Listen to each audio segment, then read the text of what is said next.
This new Supergirl trailer just completely changed the way I'm looking at this movie. It's not just a space adventure. This actually looks like a revenge story mixed with grief, trauma, and honestly, a pretty unhinged Supergirl. Let's break it down. So, right away, the biggest difference in this trailer compared to the first one is that we're seeing way more emotion and context. This isn't just Supergirl flying around saving people, she feels lost, like she doesn't belong anywhere, and that line from Superman basically confirms it. He's worried she's just drifting through space trying to find something she's never gonna find. Also, Superman being in this movie is actually a big deal, not just for hype, but for the timeline. It looks like this story is happening before the main Superman movie, which means she's already out there doing her own thing while he's still becoming Superman on Earth. And you can tell their relationship isn't perfect. It's not mentor and student, it's more like he's trying to ground her, and she is just not interested. One of the biggest things I noticed, this version of Supergirl is kind of wild. She's hopping between planets, she's drinking at space bars, she's just floating through life with no direction. And the red sun detail is actually really cool because under a red sun, she's basically powerless, right? So she's choosing to go places where she's not Supergirl. And that tells you everything about her mental state, right? And then we get the flashbacks, and this is where things get heavy. We're seeing Argo City, her family, and what looks like her mom's death. And it's not just Krypton exploding, right? Like Superman, this feels slower, like people were dying over time, which honestly makes it worse.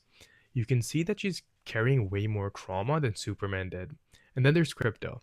At first, it feels like a fun side thing, but this trailer makes it clear that Crypto is basically her last emotional anchor. So when he gets hurt, that's when the whole movie really starts. Because now it becomes simple. Someone hurt her dog, she goes full revenge mode. And I actually like that. I actually like that it's not some complicated save the universe plot, it's personal. And you can tell she's not just doing this because she's a hero, she's doing it because she's angry.